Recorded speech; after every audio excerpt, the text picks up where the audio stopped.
Special इंसान से मिलाना चाहती हूँ। यहाँ मांडू फेस्टिवल जिन्होंने कॉन्सेप्चुलाइज किया है और ये जो सारे आप एफर्ट्स देख रहे हैं ये बेसिकली लिए गए हैं जय ठाकुर जी के द्वारा। Hello sir. नमस्कार। आज तक मैं पहले तो आपकी टीम का धन्यवाद करना चाहूँगा कि वो यहाँ पधारे और हमारे इस प्रयास को, इस मेहनत को उन्होंने देखा, एक्सपीरियंस किया और होपफुली सराहेंगे भी।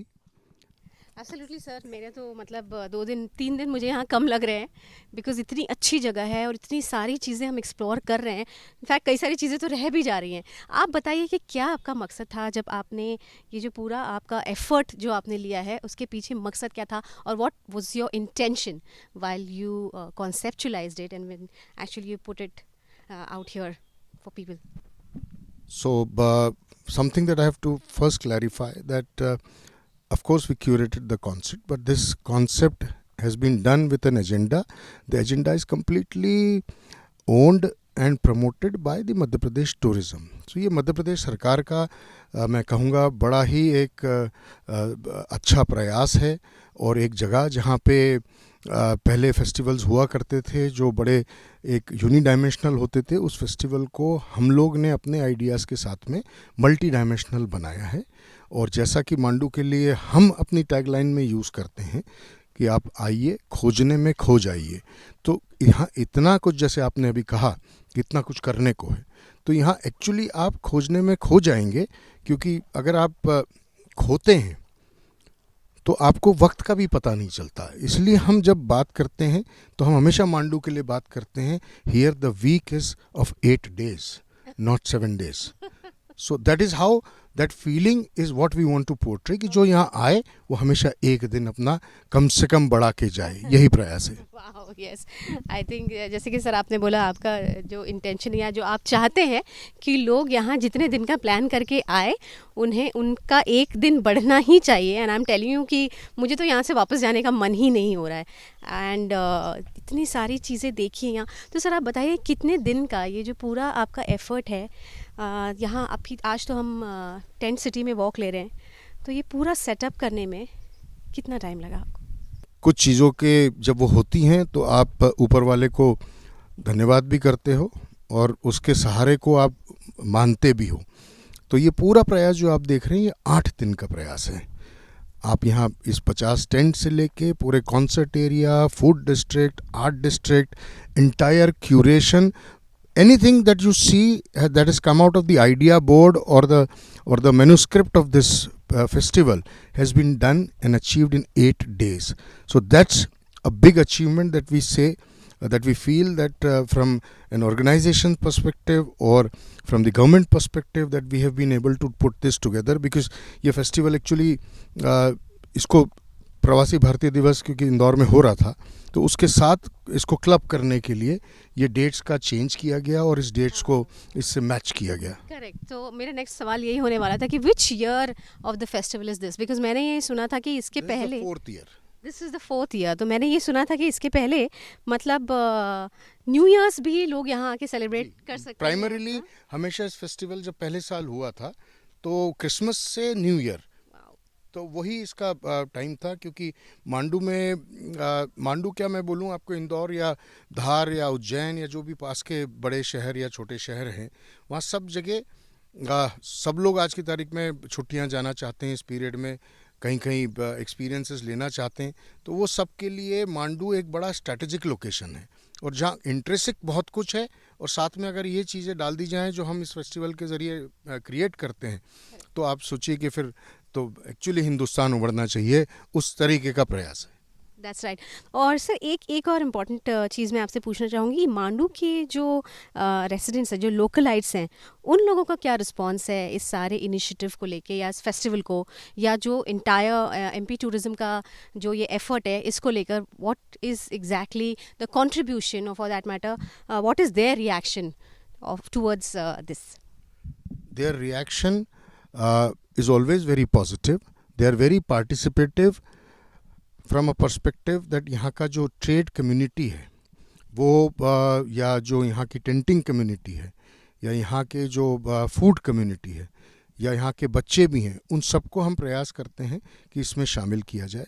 तो कल्चर आप ऐसे अगर उसको डिवाइड करें तो एक तरफ आर्ट एंड कल्चर, वो बच्चों और यहाँ के कलाकारों को लेके हम लोकल एडमिनिस्ट्रेशन के साथ 1.5 घंटे से 1 घंटे का मंच समय उनको हर बार देते हैं, तो वो लोग उसमें उसके थ्रू अपने आप को प्रेजेंट करते हैं। हम उस पूरी चीज़ को किस तरीके से हमको उसको रिफ़ाइन करना है और हम क्या चीज़ उसमें दे सकते हैं टेक्नोलॉजिकली, वो उनको देने की कोशिश करते हैं ताकि उनके लिए मोटिवेशन भी बढ़े, तो एक बड़ा मंच उनको मिलता है।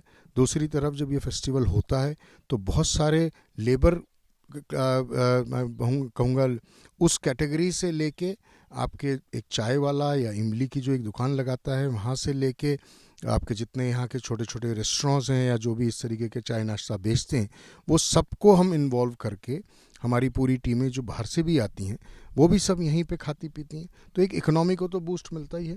उसके अलावा जब ये फेस्टिवल होता है तो हम इसमें रूरल सेक्टर को काफ़ी इन्वॉल्व करते हैं।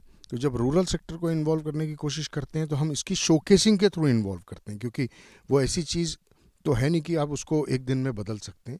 तो हम कुछ झोपड़ों को लेके, कुछ जगहों को लेके जहाँ से बहुत अच्छे व्यूज़ होते हैं, वहाँ हम पिकनिक लंचेस इनवाइट करते हैं जहाँ सारे हमारे डेलीगेट्स और जो इन्फ्लुएंसर्स हैं वो पार्टिसिपेट करते हैं। और ये ड्यूरिंग द फेस्टिवल होता है? जी, ड्यूरिंग द फेस्टिवल होता है। ओके।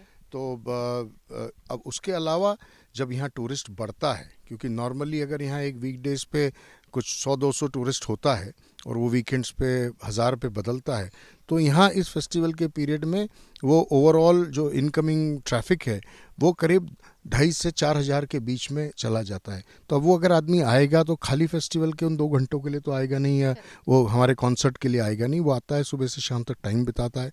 तो वो सारी चीज़ें जब बढ़ती हैं तो लोकल इकोनॉमी को फ़ायदा होता ही है।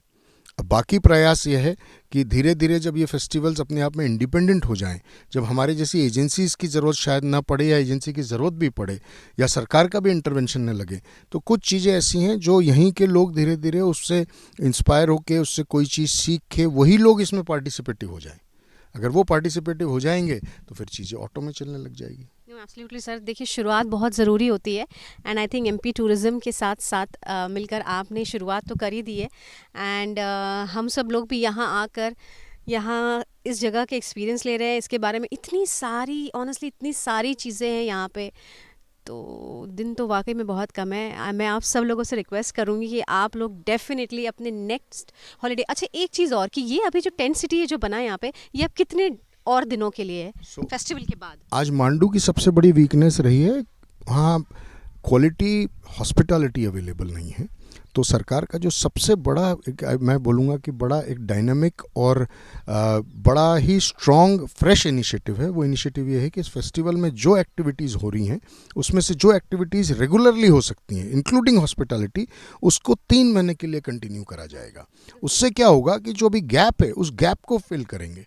फिर धीरे धीरे जब ये चीज़ें होंगी, लोगों को दिखेगा कि भाई अब अच्छा टूरिस्ट आने लग गया, तो अपने आप लोकल जितना भी एंटरप्राइज़ है वो अपने आप अपने होटल बढ़ाएंगे, अपने उस तरीके का इन्वेस्टमेंट करेंगे, उस तरीके के अच्छे कैफ़े रेस्टोरेंट आएंगे। जैसे आज आप किसी भी एक अच्छी हिल स्टेशन पे या कहीं भी देखते हैं तो आपको सब सुविधा मिलती है जो आपको चाहिए। अब अनफॉर्चुनेटली वो यहाँ नहीं हो पाई है, तो वो अब प्रयास यही है कि अगर 2-3 साल ये चीज़ कंटिन्यूशन में चल जाएगी तो वो गैप फिल हो जाएगा। जब तक वो लोग इवॉल्व हो जाएंगे वो लोग अपने आप करेंगे, फिर ज़रूरत ही नहीं है गवर्नमेंट को इन्वेस्ट करने की। वैसे मेरा जो एक्सपीरियंस है, क्योंकि मैं अब यहाँ पिछले 2 दिन से रह रही हूँ और मेरे टेंट में ऑनेस्टली स्पीकिंग मेरे लिए तो हर चीज़ मतलब just at one call away था कि मैं जाती थी रिसेप्शन में। बस वो एक डिफरेंस वही था कि हम जनरली होटल में जब होते तो कॉल करते हैं, that was the only thing which was missing. लेकिन मुझे उसमें कोई फ़र्क पड़ा नहीं बिकॉज मेरा टेंट तो एकदम ऐसे बगल में ही था। मैं जाती थी रिसेप्शन पे, अनफॉर्चुनेटली अगर जैसे मेरा वो वाटर केटल नहीं चल रहा था, 10 मिनट, सिर्फ 10 मिनट से ज़्यादा उन्हें नहीं लगा और 10 मिनट में उन्होंने रिप्लेस कर दिया। एक चीज़ मैंने और सुनी है कि मांडू का मॉनसून जो है उसके मैंने बहुत चर्चे सुने हैं कि मांडू, क्योंकि हमने एक दिन पूरा तो हमने गाइड के साथ टूर लिया, तो उन्होंने बहुत तारीफ़ें की कि यहाँ मांडू में हिल्स है, आसपास पानी भी है। तो वो ये कह रहे थे कि मॉनसून में आप लोग कभी आइए मांडू, क्योंकि ये इतना सुंदर, कह रहे थे कि जन्नत, आप लोग कश्मीर भूल जाएंगे, इतना सुंदर लगता है मांडू मॉनसून में। तो आप आए कभी मॉनसून में यहाँ? मैं तो जैसे मैंने आपको बताया था, मैं तो इंदौर का हूँ। बारिश जब पड़ती थी तो मैं तो मोटरसाइकिल उठा के तुरंत भाग आते थे। और बिल्कुल उन्होंने सही कहा। और सबसे अच्छी बात कि आज अपन सब जगह बदलते मौसमों की बात करते हैं, इस जगह पे बारिश का जो फिज़ा है वो अभी भी चेंज नहीं हुई है। वो वैसे ही जब आप बारिश होगी तो आप बादलों, आपको ये जो स्ट्रीट्स आप देखते हो जामा मस्जिद वगैरह, आपको आधे टाइम ढकी हुई मिलेंगी बादलों से। अच्छा। और आप जितने पेड़ अभी पूरा ये जो पूरी टरेन आप देखते हैं इस वक्त आपको सब ब्राउन दिख रही है, ये पूरी ग्रीन होगी। उसमें सीजनल जो वो वाइल्ड फ्लावर्स होते हैं वो होंगे और झरने ही झरने होंगे, हंड्रेड्स ऑफ देम। तो अब आप सोच सकते हैं कि एक तरफ तो इतना आपके लिए हेरिटेज बेस्ड आर्किटेक्चर है, इसकी इतनी पुरानी बड़ी इंस्पायरिंग स्टोरीज़ हैं, बड़ी रोमांटिक स्टोरीज़ हैं, और उसके साथ में जो इसकी पूरी टोपोग्राफी है, अगर वो पूरी टोपोग्राफी अपने आप में सेलिब्रेट करती हुई आपको नज़र आएगी तो अब आप सोचिए कि क्या कैसा लगेगा। बिल्कुल, डेफिनेटली सर, आई एम तो रियली लुकिंग फॉरवर्ड कि अभी तो हमने विंटर्स में एक ट्रिप किया है ठंड में। I am definitely looking forward for my monsoon in Mandu. और कुछ आप स्पेशल आप बताना चाहेंगे हमारी ऑडियंस को, आपको ऐसा लगता है कि जानना चाहिए कि why shouldn't they miss a trip to Mandu? They should never, अभी हुआ क्या है, कोविड ने हमारे लिए सबके लिए एक जो सबसे बड़ा अच्छा काम किया है कि जो हमारा पेइंग पैसेंजर है या पेइंग गेस्ट है वो हमारा आज रोड पे ट्रैवल करना चालू किया है, वो ऐसी रिमोट डेस्टिनेशंस पे जाना चालू किया है। क्यों जाना चालू किया है? क्योंकि वो बाहर नहीं जा पाया।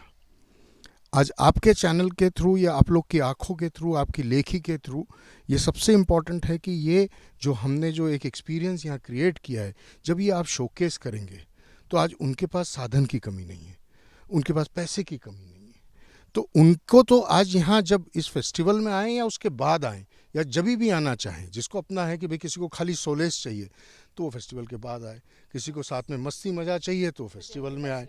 बट द ऑब्जेक्टिव इज़ कि जब ये चीज़ें खूबसूरती से शोकेस होती हैं तो लोग तो ऐसी डेस्टिनेशंस ढूंढ रहे हैं, उनको ऐसा पता ही नहीं है।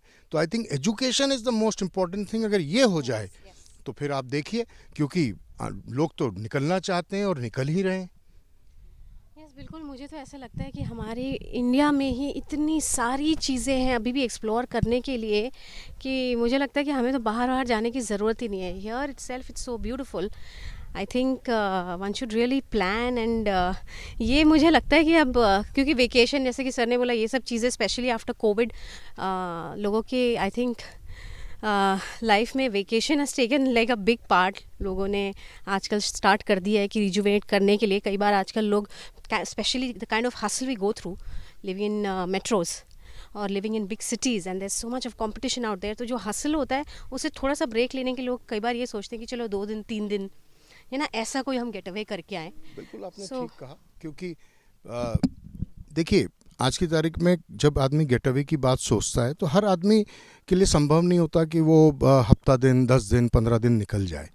ये मांडू की लोकेशन एक तो ऐसी है कि आपको इंदौर सब जगह से फ़्लाइट्स हैं, एक वहाँ से 1.5 घंटा आपको लगता है, एक्सेसिबिलिटी बड़ी शानदार है। आप अगर पूरा परिवार लेके आए, सबसे बड़ी खसूसियत ये है इस जगह की कि आज की तारीख में आप अगर परिवार लेके आएँ जहाँ आपके पेरेंट्स भी हैं, आप भी हैं और आपके यंग बच्चे भी हैं, all the 3 generations will get to do so much. जैसे अब आप स्पिरिचुअल, उनको चाहिए कि भाई मुझे महाकालेश्वर महाराज के दर्शन करने, तो उज्जैन आपके बगल में है, महेश्वर मंदिर दर्शन करने, ओंकारेश्वर जाना है, सब कुछ लगा हुआ है। उनको एक समझिए टिपिकली एक परिवार है जिसको खान पान का बहुत शौक है, तो वो इंदौर में जब लैंड करे, वो इंदौर में वक्त बिताता हुआ आए। इंदौर में खान पान के लिए सब जगह इतना फेमस है। फिर वो अपने खुद के इस जनरेशन को और अपने कल के जनरेशन के साथ जब वो यहाँ आता है तो माँ बाप आराम से यहाँ की ट्रैंक्विलिटी को एंजॉय करें, वो यहाँ के एडवेंचर और यहाँ के हिस्ट्री हेरिटेज में अपने आप को और अपने बच्चों को एजुकेट करें।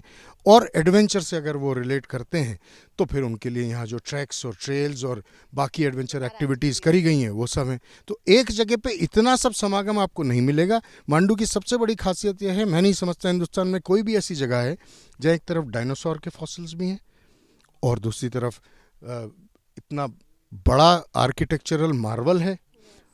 रोमांटिक स्टोरियों में बाज बहादुर और रानी रूपमती की बड़ी इंस्पायरिंग टचिंग स्टोरी है। और आज के इसमें जो जिस तरीके की इसकी जोग्राफिकल डेफिनेशन है वो इतनी खूबसूरत है कि आदमी उसको कभी भी वो कहीं खंडाला भी सोच सकता है, कभी उसको किसी मौसम में कश्मीर महसूस कर सकता है, किसी मौसम में वो अरावली हिल्स महसूस कर सकता है। तो ये इसकी खासियत है। खेतों में आप निकल जाएं, गाँवों को देख लें, तो आपको जब जिस सीज़न की जो यहाँ एग्रीकल्चर होती है, आपको उसके रंग उस हिसाब से पूरे, आपको कभी पूरा पीला मिलेगा, कभी पूरा हरा मिलेगा। सो वो उसकी ब्यूटी है।